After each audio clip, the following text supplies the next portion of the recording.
lying in bed trying to go to sleep, talking to yourself about I can't go to sleep. Yeah, that's beautiful, isn't it? So while you're trying to go to sleep, what is it that's stopping you? Well, you're thinking. Does that make sense? Yeah, thinking rubbish. So away we go. So does all that make sense? Okay, so that's a little quick tour or map of the mind. If we look at what controls it, what makes it happen, then really what we do is we speed our brain up and we slow it down based on the circumstances that we're in. So it runs on very small amounts of electricity, and what happens is we speed it up and slow it down under the influence of those two things. So what you've actually got to do to go to sleep is relax. We've all got different methods for it. So, you know, some people say Scotch and Coke, other people say I read something, watch some TV, whatever, blah, blah, blah. How do you wake up the next day at the right time? Set the alarm clock. But take alarm out of that expression and you've just got a clock. So what makes an alarm clock an alarm clock? It stresses you. That's its job. Now, how many of you can wake up 1 second before that thing goes off and reach out and grab it? That's amazing. Inside in these 200 billion brain cells is a clock. And it knows what time you've set that one. And it's going to wake you up so you can grab it. And it's going to adjust for daylight saving. So let's take a typical situation. 90% of the time you're awake, you're operating at the conscious level. How do we know that? Because you're talking to yourself. So we'll take a typical situation. We've transported you to another city in Australia that you're not familiar with. We've given you a map and we've said, find this place. And using the map, you've got yourself into the correct street and you're walking down the street talking to yourself about, why don't they put numbers on the building so I can tell if I'm going up the street or down the street? Any of you had that? Before you see any numbers on the buildings, you see someone coming the other way whose face you recognise but whose name is a complete blank. Not even sure where you met them. So we talk to ourselves about other stuff now. Like, where can I hide? Before you get a chance to dive into a shop to pretend that you're going to buy something so that they go past without seeing you, before you make a move, they look up and they see you and it's the worst possible response, which is? And it's obvious I remember everything about you, you still can't remember where you met them. Every step you take towards them from then on, you're going to become more and more tense or more relaxed because they're the only two options. So choose me one of those two. I'm going to say, take your time with this. So under the threat of being embarrassed, we might get a bit tense. Does that make sense? Well, let's face it, unless you're the sort of person who says, oh, you beauty, here's another chance to be embarrassed.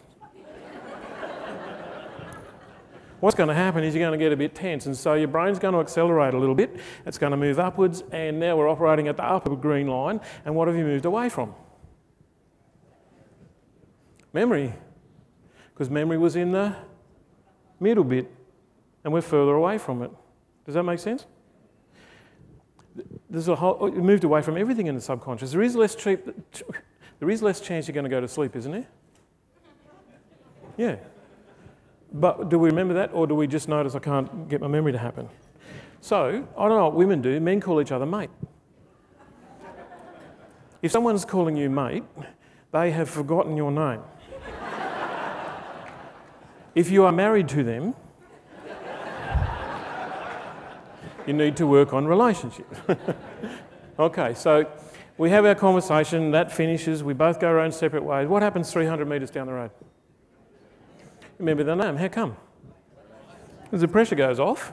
You know, the most frustrating thing is you won't feel yourself crossing that red line. There's no biological signal saying, oh, we're there, everything's cool. And this is what we call the hook. And it'll explain to you lots and lots of things. I spend a lot of time at the Institute of Sport training athletes, more so privately than there. But, you know, it's a fascinating thing to see that they've got to actually be... An elite athlete's going to have to be choose, relax or tense. An elite athlete's going to have to be relaxed to do their best. Does that fit? So this thing will affect all of us. So did any of you, do you know someone who studied up for an exam and at home they were doing okay? They could answer 80% of the questions okay, but in the exam room went blank. And any of you had that, or you know someone like that? Okay. Could the same thing happen in a job interview? Could the same thing happen as you headed towards a deadline? Could the same thing happen as you were trying to get your business up and running? Absolutely. In fact, this happens on lots and lots of occasions. In fact, take your mind back to the last serious argument you were involved in. Got it in your mind? Now, in an argument, would you become more relaxed or more tense? More tense? Have any of you noticed that your best line in the argument comes to you about 3 hours after the argument? And we go through this thing where we say to ourselves, I know what I should have said to the mongrel, it's almost worth ringing them up and starting again. Now, can I give you the benefit of my experience? Don't ring them. They've had 3 hours to think of what they should have said to you. If they're 5 minutes in front of you on this scale, it's going to be ugly. So really this thing, you know, there's 1,000 examples of it. If we drilled a hole in the floor here and we got you up on a stage, well, in fact, we did it down there so you weren't tense, and we drilled a hole like you'd find on a golfing green, and we gave you a putter and 1,000 golf balls, and we said, you've got to stay that far away, but see if you can make the balls go in the hole. How many of you could develop the skill, given the fact you've got 1,000 shots? How many of you could start to get them in there? Cool. And you take all those shots and you've had 999 and the last one comes up and we say, just hang on a second, if you can get this one in, we'll give you $450,000 in cash. Would that affect any of you? So this thing grabs us. Does that make sense? The first thing you've got to learn, if you want to perform at a high level, I'm here to tell you is the first thing you've got to learn. If you can't learn that, you're buggered. Because it's a gateway to your subconscious and all of the change takes place in the subconscious region. Because it's in the subconscious that you've got all the programs that run you automatically. Now, what I mean by a program that runs you automatically is anything that you can do without having to think about it. So you can sometimes get the result of the program and there has not been a thought go through your head, anything to do with it. So here's some classic examples. I've got a bunch of examples that don't matter. Doesn't matter whether you do this or not. With me? Think about the last time, think about walking. There would have been a time in your life when you had to learn to walk, wouldn't there? So there was a time when you had to concentrate. But once you got it sorted, your feet just go in front of each other. And if I said to you now, race out the back and grab a cup of coffee, how many of you would be talking to your feet? Not many of us. You know, if you see someone walking down the street going left, right, left, right, left, right, don't interrupt them. They're busy. Think about cleaning your teeth. Is there anyone in the room who you notice when you clean your teeth, you always start in the same place, follow this track around your mouth, and that's how you do it? And if you've got one tooth that needs a bit of an extra go, you can't do it. You've got to go around twice. And drinking a glass of water is a classic.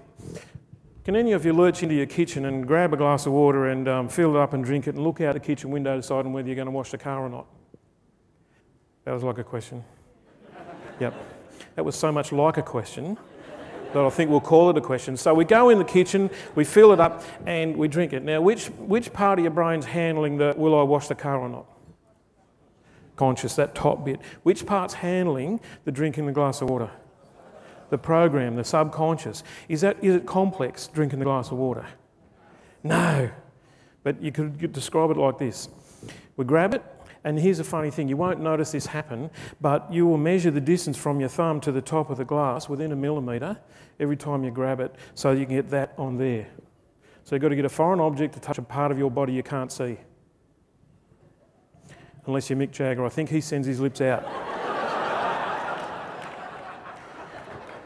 So we're going to bring this thing up. Now, if you bring this thing up towards your face and you don't stop, what's going to happen? Well, firstly, it's going to cut your face. Well, firstly, it's going to take your teeth out. Then it's going to cut your face to pieces because the glass will be broken. Then you drown. And you all said this was simple. But here's the funny thing. The program will operate in the background while you're thinking about washing a car. So there we are. We're drinking this thing. Something else you won't notice either is that somehow your lips can measure the amount of water that's in there, so you tilt it at the right speed so it runs down your throat instead of all over the front of you. Drink enough of the right stuff, it goes all over the front of you. So there we are, drinking this thing, looking out the kitchen window deciding about whether we're washing the car or not. Someone who's a fabulous physical specimen walks down the footpath outside. Can you track them? And who's thinking about washing the car now? So can you change subjects at the conscious level and the program keeps running? And that's why it's so hard to get a business going. Is that you're saying to yourself, do this, make it happen, make it happen. The program's going, you don't fit here. You're one of the poor guys. We were taught, be humble, don't push, don't shove. So 10% of you saying, go, go, go, go, go.